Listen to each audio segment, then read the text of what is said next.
Oke, baik. Assalamualaikum warahmatullahi wabarakatuh. Eh, Adanya saya di sini yaitu untuk mempresentasikan hasil diskusi saya tentang modul 8, yaitu tentang pemanfaatan teknologi informasi dalam pembelajaran. Teknologi informasi ini memperkaya proses pembelajaran dengan akses luas dan interaktif. Di modul ini kita akan membahas tentang internet, website, dan email sebagai alat bantu belajar yang efektif. Yang poin pertama yaitu ada internet dan website dalam pembelajaran. Pertama, apa sih itu internet? Internet adalah merupakan jaringan global yang menghubungkan komputer di seluruh dunia. Lalu sedangkan website adalah kumpulan halaman web yang dapat diakses melalui internet. Misalnya kalau di UT itu halaman web itu ada isi layar, terus ada ut.ac.id dan lain sebagainya ya, masih banyak lagi ya. Lalu kelebihan internet untuk pembelajaran. Poin pertamanya itu adalah akses materi pembelajaran kapan saja dan di mana saja. Dengan adanya internet kita dapat mengakses pembelajaran atau mengakses materi dimanapun dan kapanpun. Contohnya kita sedang berjalan-jalan, lalu kita ingin mengakses pembelajaran atau materi apapun itu dengan cara misal kalau kita seorang mahasiswa UT, kita dapat mengakses dengan menggunakan website di si layar UT. Nah, di website tersebut ada pembelajaran atau materi di situ. Jadi kita dapat mengakses website tersebut asalkan ada internet. Nah, jadi kita bisa mengakses tuh kapanpun, dimanapun gitu. Lalu yang kedua, memudahkan kolaborasi antar pelajar dan guru. Nah, memudahkan kolaborasi antar pelajar dan guru. Misalnya nih, seorang guru sedang mengajar peserta didiknya. Nah, dia dapat menggunakan media pembelajaran video dengan menggunakan aplikasi YouTube. Nah, aplikasi YouTube itu kan dapat diakses dengan menggunakan internet.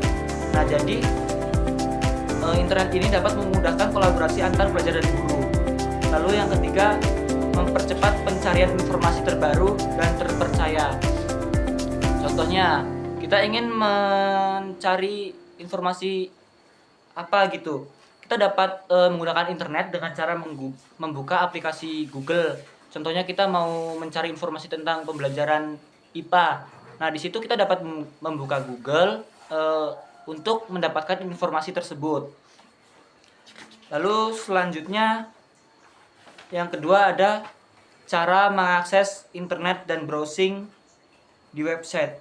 Nah, yang pertama itu aktifkan koneksi internet. Nah, kalau di HP itu biasanya menggunakan WiFi atau data seluler ya, kalau di handphone. Lalu yang kedua ada buka browser. Nah, membuka browser Firefox atau Chrome itu kita dapat mencari informasi atau mendapatkan informasi pembelajaran di situ ya. Lalu yang ketiga, masukkan alamat website. Nah, sebelum kita masuk ke dalam aplikasi tersebut, pastinya kita akan disuruh untuk memasukkan alamat websitenya. Misal kalau di Google kita mencari alamat websitenya itu si layar UT begitu. Lalu yang keempat, menjelajah halaman web. Nah, menjelajah halaman web ini bisa menggunakan menu navigasi untuk menemukan informasi yang diinginkan. Lalu yang ketiga ada fasilitas email untuk mendukung pembelajaran. Nah, yang pertama itu ada sejarah email. Sejarah email sendiri pada tahun 1971, seorang bernama Raymond Samuel Tomlinson menyempurnakan program email yang dirintisnya untuk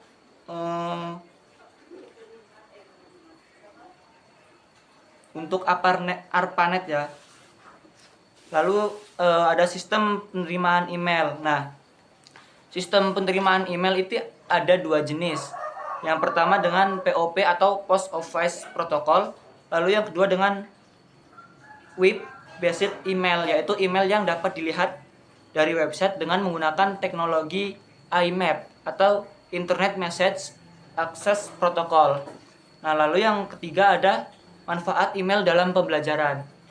Nah, manfaat email dalam pembelajaran ini dapat memudahkan komunikasi dan pengiriman tugas antar guru dan siswa.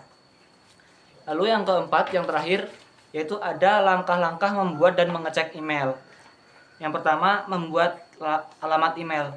Nah, biasanya untuk kita yang baru membeli handphone itu ya, biasanya kita disuruh tuh untuk memasukkan email, alamat email kita.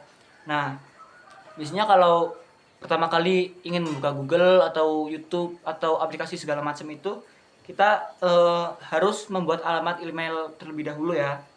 Lalu yang kedua, membuka email. Nah, membuka email ini dapat login menggunakan alamat dan password yang sudah dibuat. Lalu yang ketiga, mengecek email masuk.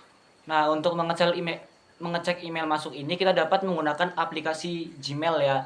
Di situ kita dapat mengecek pesan masuk dan kita juga dapat membalasnya di aplikasi tersebut. Lalu yang terakhir yaitu ada membalas dan mengirim email. Nah, membalas dan mengirim email ini biasanya tuh kita kalau di layar itu ada tuh email masuk, misal untuk tugas kita ada yang salah gitu, kita di situ pasti akan dikomen oleh seorang dosen ya, oleh dosen pembimbing pasti akan dikomen di situ. Nah, jadi kita di situ bisa untuk membalas atau melihat komen tersebut ya. Oke, baik. Mungkin sekian presentasi yang dapat saya sampaikan. Jika masih kurang dan ada salahnya, saya mohon maaf. Saya akhiri. Wabillahi taufik wal hidayah. Wassalamualaikum warahmatullahi wabarakatuh.